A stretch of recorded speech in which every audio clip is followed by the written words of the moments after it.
Sort of a draft science video, I guess. This isn't stuff I really can say with any kind of authority. But anyway, so it's one more of these, animal rights sort of videos, but it's more about just how the brain works. Alright, so I've gotten some people have complained now. I can't even, they're saying I can't call myself a vegetarian because I ate a few fish, in the last decade. So that don't count now. Now I'm not a vegetarian, I'm something else. But whatever. This whole question of what fish feel, or worms, or some other little organisms, is kind of tricky. It's kind of complex to kind of know it, we can sort of imagine what some mammals are feeling because their behavior mimics our own so well that we kind of get it. But there is that scenario, the cut the chicken's head off and the chicken will run around a little bit and look like it's having a problem when obviously the body can't be having much of a problem because it doesn't have a head no more. It's not doing it any other way but mechanically. We can imagine if we cut our arm off, that our arm is going to twitch or do something that might make it look like the arm is not having a good time. But we know that the arm doesn't have a brain, and so it's, all this stuff is happening in our brain. I currently have a pretty bad back, and I know the pain isn't really in my back. That's where I feel it. That's where my brain is imposing it in my little virtual brain, but it's not really happening there. The pain sensation needs the brain. It can't exist without it. So we know that's how it works.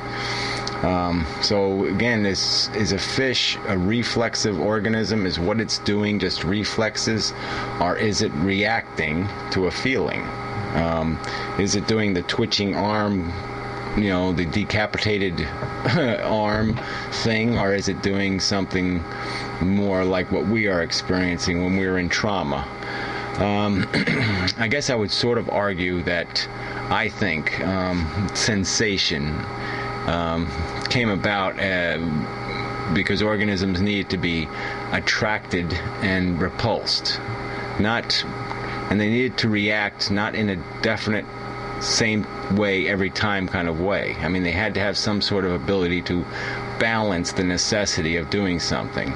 Like they had to want to do it, but if there was some other circumstance that existed, they had to be able to balance all these circumstances. So they had to recognize that, there was a time to fuck and a time to shit and a time to do this and, seasons for everything.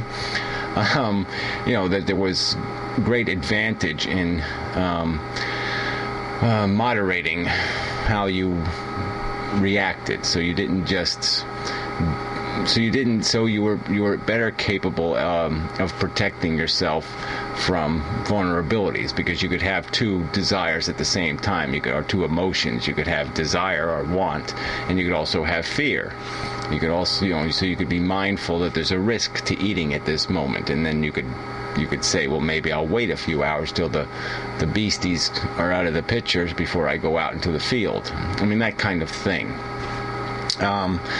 So if that's the origin of, in my opinion, just my opinion, of the real capacity, the only real value of this feeling thing is because it allows us to store a memory, to learn. That's the key thing.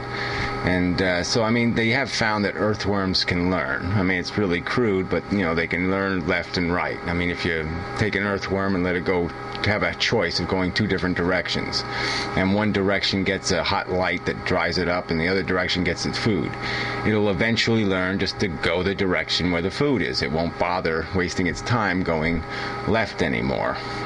So it's learning something, even with its little tiny brain. So I suppose it can be argued that it must be feeling something, or might be, because it's not reflexively acting anymore. It's somehow acquired a memory, or it's learned something. And that learning, I think, would have to be attached to a feeling. I think that's the whole point of storing information, is that what we store is tied to a positive or a negative. That's the whole principle, I think, of how, I've said this before, but how our logical brain works is that our brain validates good thinking.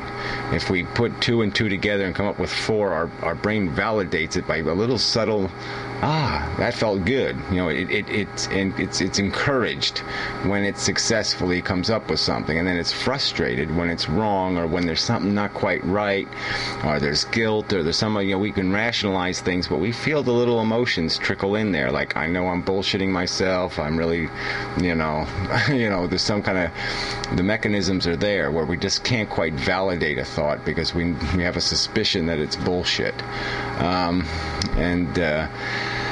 That's, I think, how logic works in our brains, is that we validate ideas, concepts, and, that's how we make the thing work right. That's how it ends up being reasonable, is because it has to have a positive feeling, and it's not going to let you feel positive unless everything does add up. So it does get kind of complicated. So I don't know what to say on the subject. I mean, I think we can draw some conclusions that, when we were young, our consciousness wasn't quite as acute as it is when you get older. It does seem like it's kind of fuzzy. I mean, even when you're like 8 years old, your memories of when you're younger are kind of fucked up. And they only get more ambiguous with the passage of time. But I mean, it does seem like our consciousness is kind of, we're not flooded with it, certainly, I don't think, when we're young. Because it doesn't seem, even though we have a memory, it's not a memory that's tied to real hard feelings. So anyway, I don't know. So there's so many little things, little details we can try to glean some idea of what. I think it is a primitive feature. So, I think there are a lot of organisms that feel.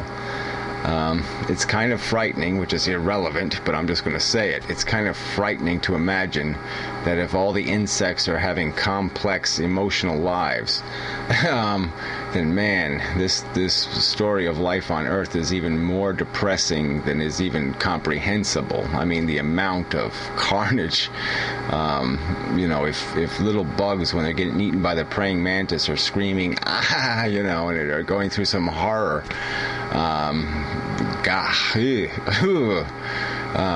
but it might be true, and so I don't, it's going to be hard. I don't think we can know entirely yet, because we can't really pinpoint the concept of conscious sensation, of a qualitatively positive or negative feeling, and when exactly or where exactly that takes place in the brain.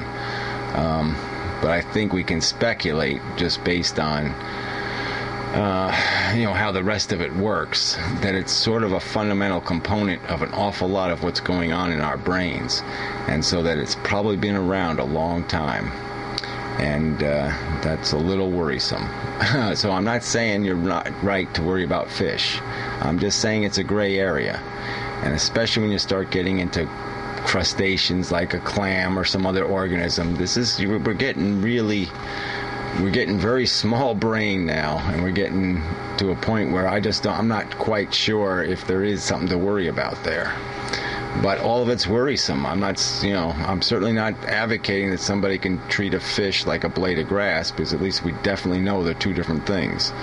I'm just saying that we definitely know that cows and pigs and other things that we farm on a mass scale definitely are experiencing something, and if people can change what they're eating from those things to something lesser, I'm just saying that's a step better. That's all. And so I don't think criticizing the extent of our vegetarianism is very productive. So I'd say to the extremists, come on, just cut me a break here. I don't think we have to be that strict. The idea is to move the masses in a positive direction, not to worry about whether one vegetarian is, being strict enough or perfect enough. So, but whatever. Criticism's accepted, sort of, maybe. I just don't know for sure. But whatever. Don't eat things that wiggle. Whatever the rule is. Yeah, if you can avoid it, don't do it. If you don't need to do it, don't do it.